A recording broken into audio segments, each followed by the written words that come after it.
Tapovanam, Chapter 6. Welcome to the next chapter. Let's do it with devotion to Swami and His grace. We invoke Lord Ganesha in our lives to fulfill all our spiritual aspirations as we begin this chapter. So let's begin with the first chapter with the Ganpati chant. Om Ganana Antva Ganapati Gum Havamahe Kavim Kavinam Upamashravastamam Jeshtarajam Brahmanam Brahmanaspata Anashunvannoti Dasadanam Prano Devi Saraswati Vajebhirvajinivati Dhinam Vidrayavatu Ganeshaya Namaha Saraswatyai Namaha Shri Gurubhyo Namaha Hari Om. Om Shanti Shanti Shanti Loka Samastha Sukhino Bhavantu Loka Samastha Sukhino Bhavantu Loka Samastha Sukhino Bhavantu. This is the human form in which every entity, every divine principle, that is, say, all the names and forms ascribed by man to God are manifest. You are very fortunate that you have a chance to experience the bliss of the vision of the Sarva Devata Swarupa now in this very life.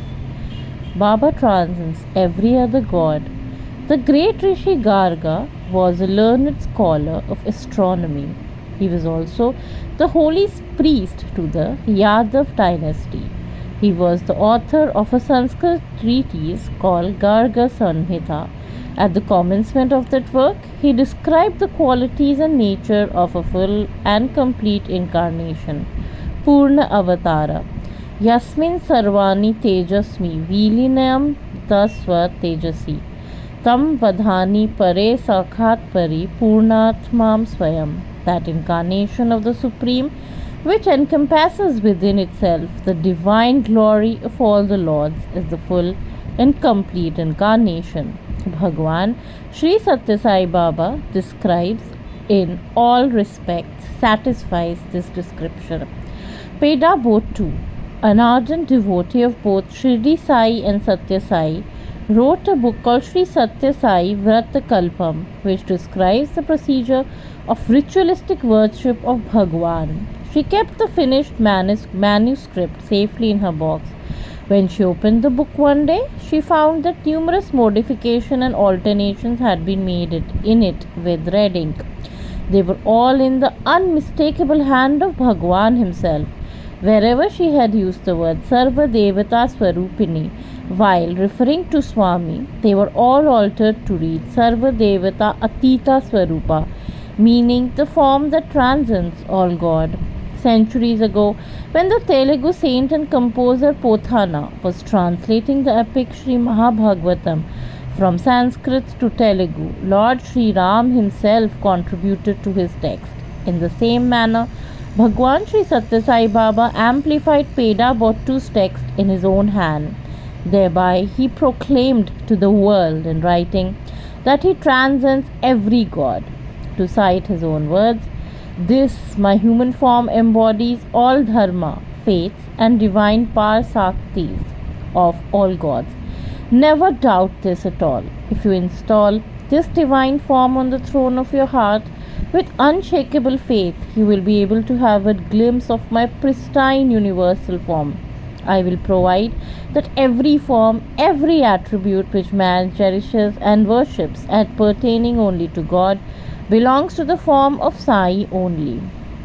As Sri Mahaganapati, Swami Amritananda, disciple of the celebrated saint of Arunachalam, namely Sri Ramana Maharishi, travelled from Arunachalam to Puttaparthi for Bhagwan Sri Sai's darshan.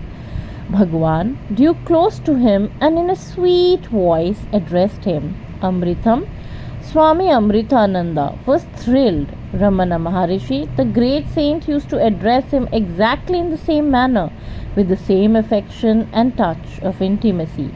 Sai Baba's call was a leela with special significance. During conversation with the 85-year-old, Swami told him, in your 7th year you perform Ganapati Homam continuously for 45 days. As you made offerings in the Homa Gundam, you recited a sacred mantra containing bija aksharas, Om, Shreem, Hreem, Kleem and Gleem at the rate of 1,000 times every day. Are you aware what the scriptures say about the beneficial results of that yajna? It is said that if a devotee performs it on the prescribed lines at the conclusion thereof, the elephant-headed Lord Mahaganapati emerges out of the Homa Gundam, repleasant in his golden complexion, and gives divine darshan and blessings to the devotee. Do you ever have such a darshan? Amritananda replied, I was then only a boy of 7 years. Could the divine darshan of Mahaganapati be obtained merely through offerings in the Homa Gundam? Sri Sai assured him, it is only because of the result of that recitation of mantra and offerings made then that you have come in my presence now at this advanced age. You shall receive the benefit of that homam right now. Scriptures never go wrong. Amritananda was asked to look towards Swami, and as he did so, he saw in the place of Bhagwan Mahaganpati's glorious form with the great complexion. As Sri Subramanya Swami, Lord Subramanya Swami was the family devotee of the Bhatt family of Mysore. In 1943, Mrs. Bhatt was diagnosed to be suffering from cancer. Doctor advised a surgical operation, but her mom-in-law did not agree. She insisted that as they were all devotees of Lord Subramanya, the Lord would surely take care of the patient. For 6 long months, the family stuck to their intense and steady faith and continued their worship. But the patient's condition was worsening. One night, she had a dream in which she saw a great serpent moving around her bed. Alarmed, she woke up her mother-in-law. Lights were switched on but found nothing. But after some time, the patient again dreamt of the same serpent, which in a moment changed to Lord Subramaniam. He pierced her chest with his trident. Thus impaled, she was taken to the top of a mountain peak, fell at the feet of the Lord, who asked her whether she lived to remain there or to return to her family. She replied she would prefer to go back to her husband and children. The Lord then told her, you are fully healed. I will be protecting you. She saw herself being returned to this world by a narrow but a beautiful stairway. The dream was vivid and reassuring. From that day, her health improved and soon became normal. Even while she unfailingly did her daily worship, she found time also to serve the poor and the needy to the best of her ability. 20 years later, this lady and her husband went to Parthi and had the darshan of Sri Sathya Sai for the first time. Swami gave them an interview. He told her, I spoke to you 20 years ago. She was taken aback and protested, no Swami, this is the first time I am seeing you. But Swami told her, no, I came to you when you were in Mysore. He also mentioned the name of the street where they were staying in Mysore during her illness. She wondered. The name of the street was correct. But when did Swami come there? When did he speak to her? She had no recollection. Then she noticed the staircase leading from the interview room to Swami's room, located on the upper floor. She counted the steps. They were 18 in number. They were narrow and beautiful. When she did see them before, she suddenly remembered to have seen them in her dreams 2 decades ago. They were the same steps which Lord Subramanya had returned her down to this world. In a moment, before she could recover from her wonderment, Swami waved his hand and materialized a beautiful figure of Lord Subramaniam Swami, adorned with ornaments of serpents and seated on a chariot. He placed that image in her grateful hand. She realized that the ever merciful Baba was the same as Lord Subramania Swami, who was worshipped at their home every day. She washed Baba's lotus feet with her copious tears of exquisite happiness. Lord Subramania Swami stands today by the side of his elder brother Mahaganapati in Prashanti Nilayam. His idol was installed by Bhagwan Sri Sathya Sai Baba on 21st September 1997 as Lord Shiva. Ramaraju, the then municipal corporation Bellary district, came to Urvakonda to meet Swami. In those days, Satyam was also called Raju. Ramaraju told Sheshamaraju, "We would like to have your Raju with us in Bareri during the next school vacation. You think your brother is just an ordinary boy? You're wrong. My heart is moved by his purity and the glow in his face. I can see a divine effluence in him. Please bring him along and stay with us for some time." Those were the days when Sheshamaraju was somewhat worried about his brother's unusual behavior. He felt that a change of place might help to improve his mental health. He accepted Ramaraju's invitation and went to Baleri. One day, he organized a trip to Hampi to see the famous temple of Lord Virupaksha or Shiva. All of them went into the temple, but Satyam stayed out, pleading some discomfort in his stomach. While the others entered it when the temple priest was offering arti to the presiding devotee, the devotee saw the image of Satyam in the sanctum sanctorum in the place of the deity of Lord Virupaksha. Seshmaraju was so angry. He thought Satyam said that he would not enter the temple, but he has somehow sneaked in and taken the place of the Lord. This is blasphemous. He went out in anger, only to see Satyam standing there under a tree. Seshmaraju was puzzled. While he stood outside keeping an eye on Satyam, he deputed another person to go inside and verify things there. He was surprised when he was told that Satyam was seen very much within the temple, even as he stood under the tree outside. As the saying goes, Antar Bahishya Tat Sarvam Vyapa Narayan Sthitaha. Lord Narayan is all pervasive, present both inside and outside, everywhere at the same time. Everyone in the group realized that this Satyanarayan too was all pervasive, present everywhere at the same time, both inside and outside the temple. It is also noteworthy that Bhagwan had not yet proclaimed his avatarhood. The group came out of the temple in great exultation and looked at Satyam's face, but they noticed nothing unusual, as if nothing extraordinary had happened. It is well known that Swami is the creator of Vibhuti. He is seen every day materializing large quantities of it and distributing it to among devotees.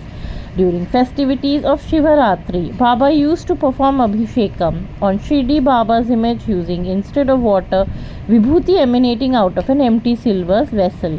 The Vibhuti would never run out. A particular occasion deserves to be described. In the open ground close to Mandir, in the center of a dais called Shanti Vedika, a raised pedestal was set up. A 4 feet high silver idol of Shirdi Sai was positioned on the pedestal. Shri Kasturi stood on one side of the idol and held an empty silver vessel upside down a little above the idol's head. On the other side stood Bhagwan Sri Sai and inserted his right hand into the mouth of the inverted vessel in a churning motion.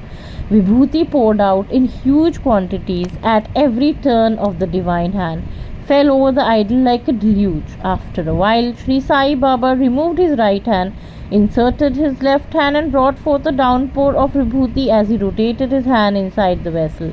He took turns now with the right and then with the left hand. The idol was soon covered with Vibhuti. Devotees went into raptures of joy and incessant clapping. Then Sri Sathya Sai wiped the hand and face of Shirdi Sai with a piece of cloth. He materialized with a wave of his hand an emerald and placed on the forehead of the idol of Sai.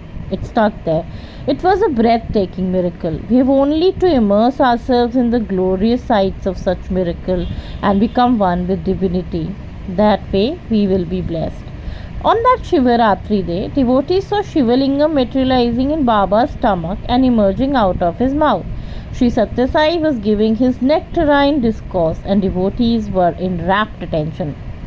Suddenly, Baba stopped speaking and sat down. Devotees started singing bhajans loudly. Sai was sweating. He was sipping water from a glass tumbler placed on his table. Some movements were noticed near his stomach. He was twisting and turning in pain. Singing of bhajans continued with greater and greater enthusiasm. The Atma Lingam began to move upward from his mouth, reached down the throat, and emerged out. Baba held the brilliant lingam in his palms held together and held it up so that thousands of devotees assembled there could see it. As the large lingam emerged out of the mouth, the corner of his mouth split and there were stains of blood. Bhagwan addressed the audience and explained the significance of the lingam. You cannot comprehend the full nature of divinity, nor can you measure Shakti and its glory. It is unreachable and unseen. This incident of the materialization of lingam is a demonstration brought within the limited scope of your comprehension of the divinity, which is present here right in your midst. The privilege to witness this marvelous spectacle because of divine grace and good fortune. In February 1974, on the occasion of Shivaratri, Bhagwan materialized a lingam from his mouth and made a sensational announcement. Addressing the devotees, he said, "This is the Atma Lingam of 10 inches, as described by sage Kapila Deva in the Vedas and the Upanishads. Your lives have attained fulfillment because you have seen this divine form. You are released from the cycle of birth and death. This lingam measures 10 inches around. You see a trident within the lingam in the form of a flame which changes its color every 10 minutes. After many long years, Bhagwan again materialized Shivalingam named Hiranyagarbha Lingam on the auspicious day of Shivaratri in 1999. Again on the day of the Shivaratri in the following year, Bhagwan Sathya Sai materialized from his mouth a golden Shivalingam, Swarnalingam, and showed it to thousands in the Sai Kulwant hall and went into raptures with joy. They felt they were immensely blessed by the Lord as Lord Sri Rama. In 1972, training classes in summers were about to commence at Vrindavan. 800 devotees, boys and girls selected from various regions of the country assembled at Whitefield. Swami's mother, Ishwaramma, obtained his permission to join other women devotees at Vrindavan for the 30 days of training. She was given accommodation of the floor below that of Swami. Trainees woke up daily in the early hours. They went through the intonation of Omkara or Pranavam, devotional songs, yogasans, bhajans, services to the poor, and other activities. Participants were very enthusiastic and lively. For Ishwaramma, all that was like a festive occasion every day in the temple of goddess Saraswati. On the 11th day of the training camp, Ishwaramma experienced a thrilling experience. Next morning, she rushed to Peda Bottu, who was well known as Shirdima. She was all excited as she told Peda Bottu, "I must inform you about a wonderful experience I had, but promised me that you would never tell anyone about it." Peda Bottu moved closer to her and confidentially inquired, "What is it all about?" She said, "Our Swami is truly God. I have no doubt whatsoever." Peda Bottu burst out laughing. Ishwaramma asked what was so funny about what she said. Peda Bottu said, No, I'm not laughing at your words. I'm only expressing my joy that this fact has come to your knowledge at last. But leave that alone. Tell me, how have you come to this realization?" Ishwaramma said, I'm having high fever for the last 4 days. Last night, Swami came to me. Peda Bottu interrupted. Was it in a dream? No, I was not able to sleep and was uncomfortably rolling. Swami came to me and inquired, how was I feeling? I told him that my body was aching. Now, how should I tell you, Peda Bottu? He is not our usual Swami whom you and I see every day. In a moment, he became Lord Sri Rama with a dazzling crown on his head and a long bow in his hand. He stood by my side. I was surprised but saluted him. I also tried hard to get up and sit on the bed, even to get out of it, but could not do so. In few moments, Lord Sri Ram became our familiar Swami. He smiled gently and gave me a Vibhuti Prasadam. He said, "Fever will go away. Don't worry." Peda Bottu was happy and elated. She said, "Swami has blessed you." What a memorable experience. Ishwaramma was in full wakefulness and consciousness when she saw Sri Sathya Sai as Lord Ram. She is indeed exceptionally fortunate and blessed. As subsequent events indicate, divine experiences she had was probably a point to the approaching merger of Ishwaramma's soul with the Supreme Being. The very next day, 6th May 1972 at 6 a.m., trainees had just returned after completing Nagara Sankirtan. Swami gave them darshan from the balcony of his residence. and went in to have a bath. Meanwhile, Ishwaramma had her bath, took her morning cup of coffee, and sat down in the inner veranda to just relax. Suddenly, she turned towards the bathroom and cried for Swami. Swami, Swami, she called and collapsed. Swami responded from inside the bathroom, I'm coming and I'm coming. That was all. She breathed her last. On 6th May 1983, Swami spoke on the occasion of the death anniversary of Ishwaramma, referring to the special characteristic which distinguished the great lady and the manner of her death. He said, usually, one's mind dwells on ornaments or gold or similar valuables. It is only to very few people that Swami comes to mind at the final moment. From the floor down below, she cried out to me, Swami, Swami. I responded, I'm coming, coming, and she left. Situation is just like Mahavishnu rushing to bless Gajendra in response to his desperate call for divine succor. As the two lives wires meet like a flash in a moment, one attains salvation. The crucial moment, Ishwaramma's daughter and granddaughter Venkamma and Shalja were by her side, but she desperately cried out only for Swami. This is an ample proof of piety and righteousness, the priceless reward for her great sadhana. Here is an excellent example for emulation. As Sri Syamasundar, Swami Karunananda spent several years with Ramana Maharishi in Arunachalam. For some years, he was also with Malaya Swami in Govardhan near Tirupati. In 1927, he was ordained into renunciation by Shivananda Swami in Rishikesh. He practiced many spiritual austerities. Later, he established the Goswami Jiva Karunya Sangam in Rajanamundri on the banks of the river Godavari in Andhra Pradesh and did great service to the poor. As a result of his spiritual attainments and his service to humanity, he was rewarded with good fortune of remaining in close proximity to Sri Sathya Sai. Once Sri Sathya Sai asked Karunananda to come and sleep in his room, but being in the unfortunate habit of snoring, he hesitated to accept Baba's invitation. Swami told him not to worry about it, but to come and sleep. Karunananda had since stated, Bhagwan Sri Sathya Sai never sleeps. He lies in bed on his left side. His eyes are always half open. He is fully aware of what is happening all around him. Bhagwan vouchsafed Karunananda an unforgettable experience that night. Swami was lying on his bed. Karunananda spread his bed on the floor and slept. After some time, he woke up and sat and looked towards Swami's bed. Surprisingly, he found Balakrishna lying in Swami's bed, emanating a charming bluish glow. Karunananda lapped up the wonderful vision in astonishment. Unbelievingly, he rubbed his eyes and looked again. He also assured himself that he was wide awake and fully in possession of his senses. There was no question of any doubt. It certainly was Balakrishna. After a few moments, once again Baba was seen lying there in place of Balakrishna. Karunananda stated, what I witnessed was not imagination. It was Balakrishna most certainly. I also witnessed Balakrishna changing into Sri Sathya Sai. Bhagwan Sathya Sai does not publicly display his divinity. He feels that such displays might lead to unmanageable crowd emerging on him from wide and far. In Sai Shruti, Swami's residence in Kodai Canal, Swami spoke to his devotees once and revealed a divine secret. He said, Lord Sriman Narayan has come down to this earth in human form as Sathya Sai. Please understand and accept this fact. Like Lord Rama and Lord Krishna, this too is a Purna avatar. Great sages and spiritual preceptors were sent here from time to time by the Divya Shakti. But here you see the very incarnation of the universal absolute on earth as Gautam Buddha. Once a conference of scientists took place in Hyderabad in Andhra Pradesh under the chairmanship of Dr. Balakrishna. Professor Hayakawa, a Japanese scientist, was amongst them. Dr. Balakrishna invited him to his house. There, Dr. Hayakawa saw for the first time a colored photograph of Bhagwan. He felt immediately drawn to it. In the temple-like house, this attractive photograph stood out in all its decor. He thought that the picture might be of an honored ancestor of the house. During the conversation, Dr. Balakrishna described the divinity of Bhagwan Sri Sathya Sai Baba and told him that Baba was God.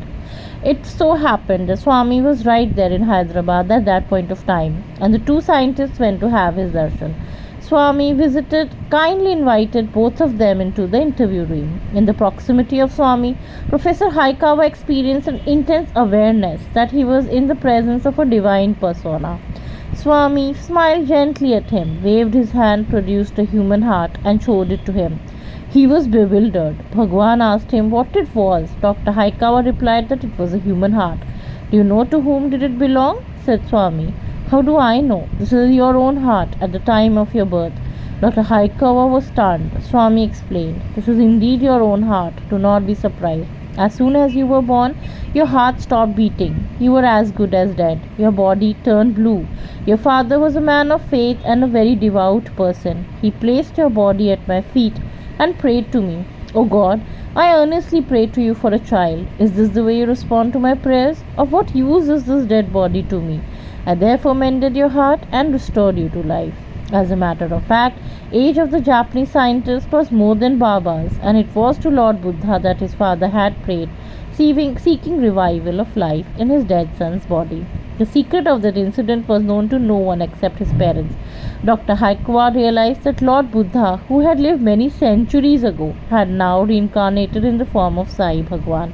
During the conversation, Swami referred in lighter vein to Dr. Haikawa as Avakaya, in which Telugu means mango pickle, as Jesus Christ.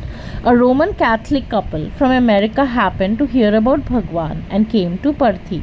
During public audience in Prashanti Nilayam, they saw the glorious form of Sri Sathya Sai. They felt powerful spiritual waves being radiated to them. They were surprised and delighted as they experienced an intense glow of happiness. The man was overwhelmed by Baba's eyes full of kindness and heart replete with love. He was convinced that Jesus himself had come to earth in Sai's form. The woman did not react favorably. What nonsense, she said. We are Roman Catholics. It's not proper for you to say this Hindu is Jesus. I do not agree with you at all on this. One day, Swami invited the couple into the interview room. The man was undoubtedly in great exhilaration. His wife was somewhat cold and a little aside. As the interview drew to a close, the man asked Swami politely, Swami, may I take a photograph? Swami agreed, and the gentleman took a few snaps with his camera. Film was developed and printed on their home return. What they saw was not Sai Baba, but the loving and compassionate figure of Jesus Christ. They were astonished. The women felt extremely sorry that she could not recognize Christ when physically present in front of her in the form of Sri Sathya Sai. Needless to say, she became Swami's devotee from that moment. A devotee asked Swami, Swami, Jesus promised to come again. Are you that Jesus? Swami explained. Jesus did not say that he would come back. What he actually said that God, who has sent him to earth, himself would come. He pointed to a sheep. The cry of a sheep sounds Baba. Jesus indicated that God could come to earth with that name. But his followers did not correctly comprehend what he had stated. It is I who sent Jesus to earth. The Kaaba in Baba's palm. When Professor S. Bashiruddin, a Muslim, visited Sri Sai Baba, Bhagwan materialized and presented him a locket in which Allah was inscribed.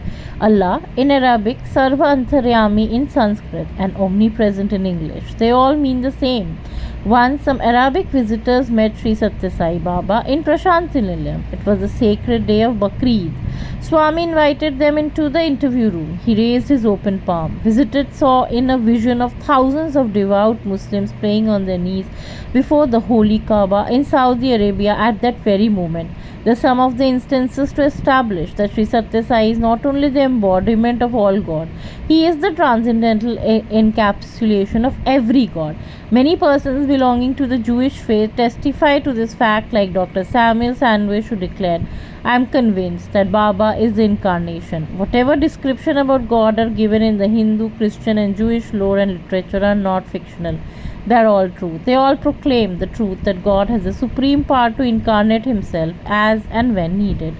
As Sri Dattatreya. On the Shivratri day in 1978, Swami Baba was travelling by car from Ooty to Bangalore. Several devotees and students were accompanying him in his car. Srimati Ratnalal Bhatia, who cooked Baba's meals every day, was also among them. Sri Sathya Sai stopped the caravan at some place and got down from his car. All of them sat down to rest and relax, and Baba began to speak about spiritual matters.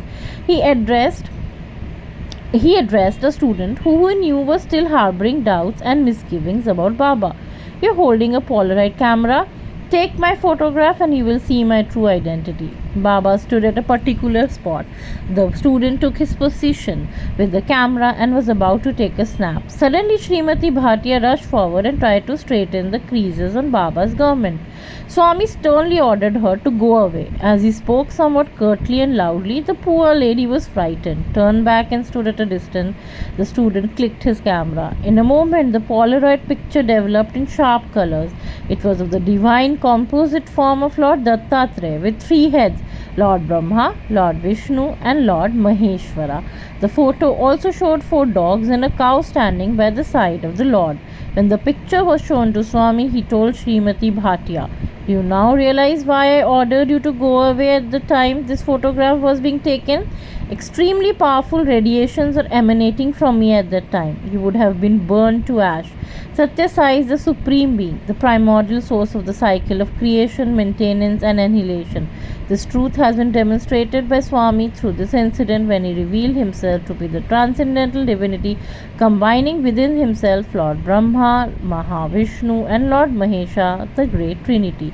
Sri Sathya Sai Baba once declared, "As I am moving among you, eating among you, and conversing with you, you may mistake me as a common human being. If you commit that error, you will get into trouble and get enmeshed in delusion. You must always be vigilant and avoid that danger. Web of Maya is my concomitant. So I may sing along with you, speak with you, participate with you, and thereby create in you that Maya. But at any moment I may suddenly reveal my identity. You must keep yourself ever alert and be ready for that great moment. This, my human form, encompasses every dharma and every divine potency of every god. Whatsoever be the name, form, and power that man attributes to God belongs only to Sathya Sai and none else, and all prayers and offerings to God reaches me only. I can demonstrate it beyond doubt. That is why in all my discourses I emphasize that Allah, Jesus, Ram, Jehovah, Krishna, Ishvara, and Sai are all names which portend without any differences whatsoever only to me. When God comes to earth in human form, it is very difficult to see the reality of God. Man compares the earthly external appearance of the avatar with his own body and concludes that the two are of the same level and type. To tell you the truth, even if the entire humanity makes concentrated effort for 1,000 years through the severest austerities, it cannot comprehend my true essential Nija Tattva. If you win the grace of this divine power standing right before you, bearing a holy name and form, you will soon achieve supreme realization. You are exceptionally fortunate in having this rare opportunity. It is far more precious than what eminent sages, renunciates, yogis, and holy men have ever got. Forget not this fact. Swami pervades the universe. Leila and Homer Jung were a common couple living in California. Homer used to work in the establishment concerned with launching of satellites. In 1972, Leila joined a group led by Indra Devi, an ardent devotee of Swami, and came to Puttaparthi to meet Sai Baba. Homer described that Puttaparthi should be photographed from space right at the time his wife was in Baba's presence. Several photographs were taken by a satellite from 200 miles above the earth. Because of the great distance, no details of habitation, hills, or buildings could be seen in the photographs, which showed only a number of patches and dots in black and white that made no sense.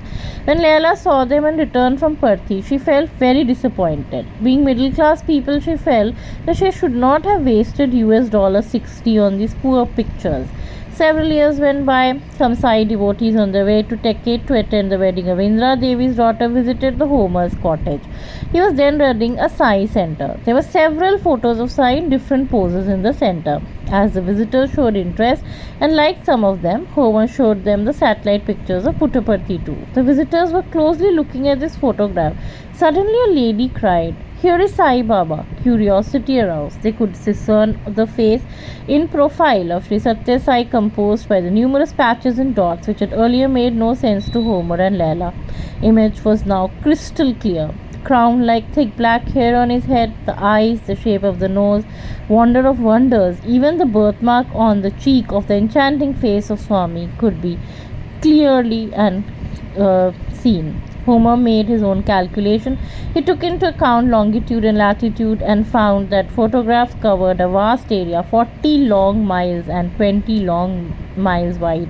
He realized with considerable astonishment that Swami's form filled so much area. From the data available, Homer concluded that Swami was looking at an extensive area surrounding Prashantinilayam.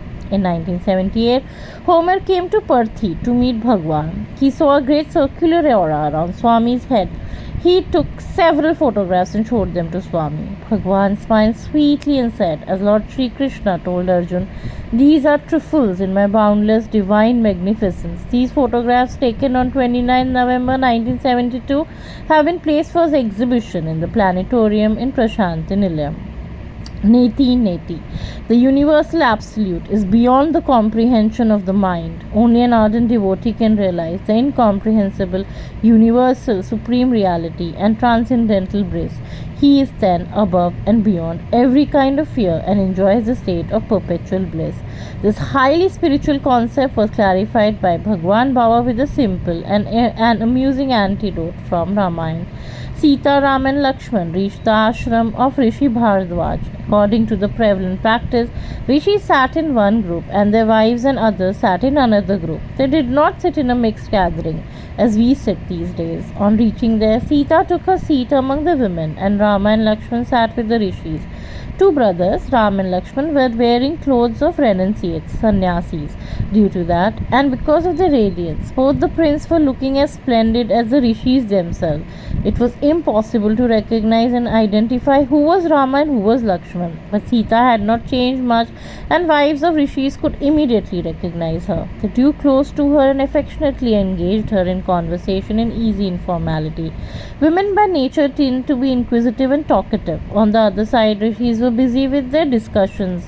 Here, women were busy with their whispered conversations. They asked Sita, "Dear Sita Devi, has your husband also come?" She replied, "Yes, I have come along with him. He is sitting there with the rishis." Women then asked, "Of those two sitting, who is your husband?" Would Sita stand up in that entire gathering and point out her husband? She was very modest and noble and a dedicated wife, Pativrata. Unable to give an outright reply, she silently sat with her head down. But the ladies would not leave it there. They went on asking queries. Is he that person sitting little behind or little ahead? Or he is the person wearing beautiful robes? Or is he that fair complexioned man? They went on showing this person, that person with one description or other. But Sita was patient. Whenever a person other than her husband was pointed out, she shook her head in denial. Until when Ram's turn came, she became silent and modestly bowed her head. Her gesture signified her confirmation that person pointed at her was indeed Lord Rama. In the same manner, Vedas went on repeating Neti Neti, not this, while trying to describe the inner essentiality of the universal absolute. When the Vedas were to finally describe that universal absolute, they became mute, wordless. That is why it was referred to as Mauna Vakya Prakatita Parabrahma Tattva, the essentiality of the universal absolute, which can be described only by wordlessness, perfect silence. What a charming anecdote Bhagwan has chosen, and how beautiful was his exposition.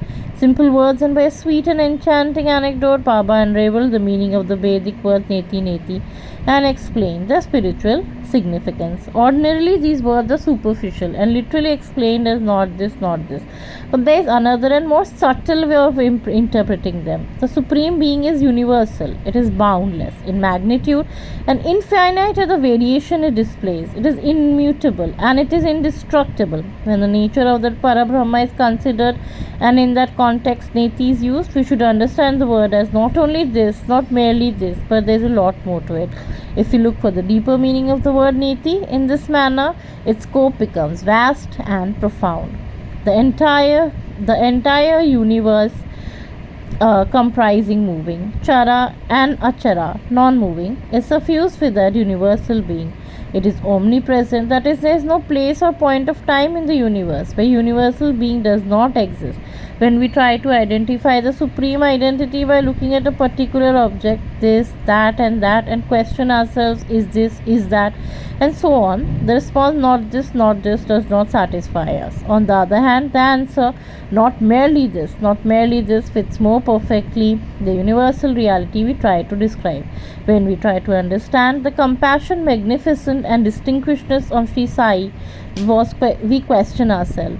Is it this? We soon realize this is not all. This is so much more to it. So that indeed is the correct answer, the satisfying answer. For the Vedic dictum, Neti Neti, therefore the correct and fully satisfying answer is not this is much more to it.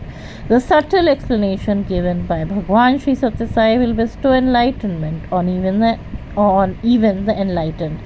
Our homage to the greatest repository of Jnana, Om Shri Sathya Sai Parabrahma Namaha. Shanti, Shanti, Shanti. End of chapter 6. From Tapovanam, Sri Sathya Sai Satcharit by Satish Sri Jandhyala Venkatpara Shastri.